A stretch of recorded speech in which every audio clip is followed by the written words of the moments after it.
con una expresión descompuesta en el rostro y chillando de manera obsesiva.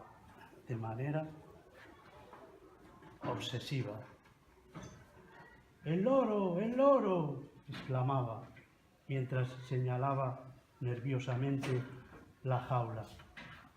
Bueno, comentó el amigo del dueño del perro, los animales también se mueren.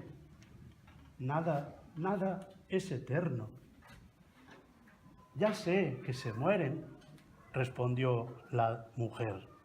Precisamente antes de marcharme de viaje, se murió el loro y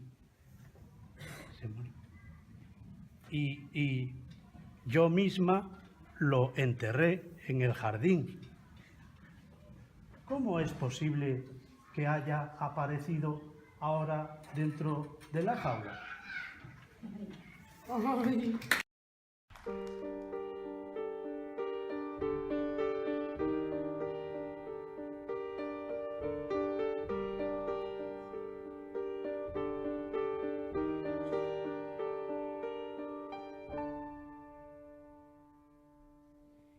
Críate, vaite criando, rosa branca do xardín.